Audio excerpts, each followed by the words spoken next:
Alright, welcome to today's model showcase. We're going to have some fun today with this one. You probably saw, or you might have seen in my orc unit review, Studio Army review, talking about my orcs and arc boys and grots. This is my Smurf mob. Now, back when I started, I really enjoyed the orc fluff as far as the zaniness of some of it and the superstitious capability, qualities, what have you. And it reminded me, when I thought about the blue that they paint themselves with, it reminded me of I thought about Smurfs. This is kind of interesting. And it reminded me of a guy I knew in high school, a friend of mine in our gaming club or group. And we teased him about having what we called an almost pathological hatred of Smurfs. Even we all had fun with it. Even he did. The point where anyone whistled the Smurf theme, he'd just go berserk and threaten all unspeakable horrors. Even the point when GM at one point brought in an enemy who kind of played off the character's fears and dreads and all those kind of things, and this guy's character had a pathological hatred and fear of Smurfs, so he put that in there, and we had a blast playing with it. So I figured, it'd be kind of fun to throw a Smurf mob together. But 40k being grimdark and all, Smurfs didn't quite fit in. But I had to figure a way out, because I just couldn't pass up that visual impact of seeing a blue Smurf mob. And who knows, if there's my opponent happens to be as pathologically psyched out by these little blue guys as my friend from college was, more so the better. So anyway, in order to come up with the concept, I had to kind of figure out what would be possible, try to figure a story out. So I finally did come up with a backstory that sounds kind of far-fetched, but is statistically possible, and that was the key. At least it had to be plausible. So orcs, being a pretty superstitious lot, tend to adorn themselves in blue the higher up they climb on the ladder. They see their rise as the favor of Gork or Mork. On the other extreme end of orc society are the Gretchin, whose warring ability is admittedly small. As a result, they hope to Gork and Mork both that they will be protected in combat.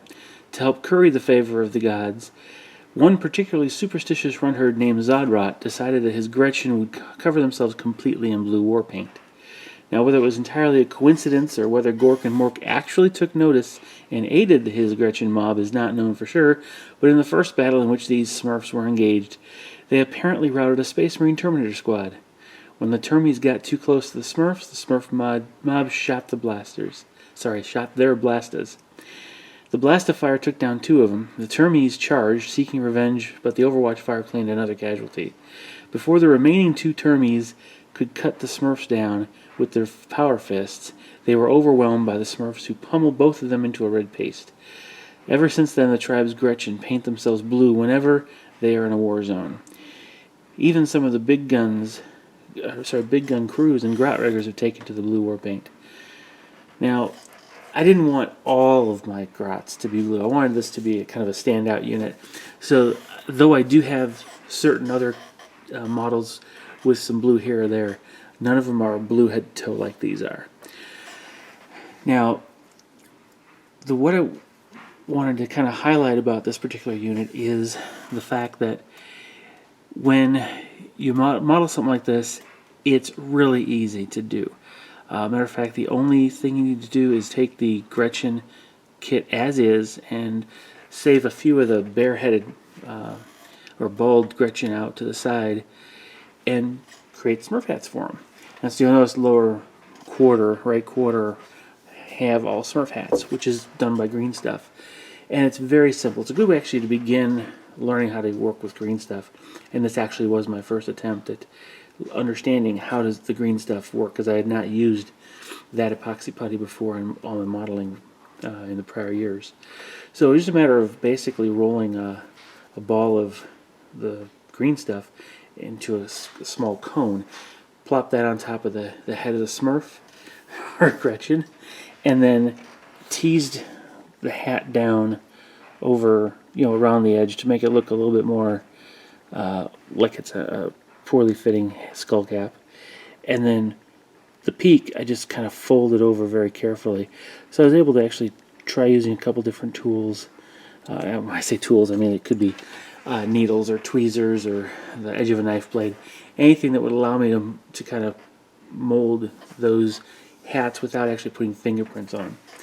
And then actually to take it one notch forward, I even created this cowboy hat on the one that has the scarf. So that's my little outlaw Smurf.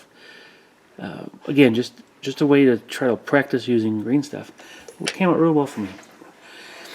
Now, of course, you can't really have Smurfs unless you have Papa Smurf, and so, of course, Zodrod himself is here, and he is just a standard run herd model. Nothing fancy.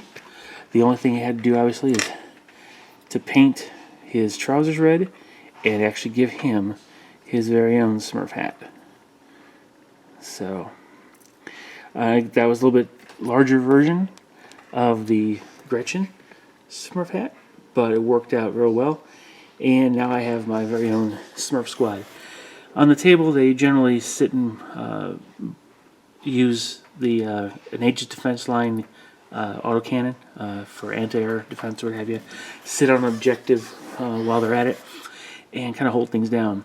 Now, it's been kind of fun to use these because, of course, they're Gretchin.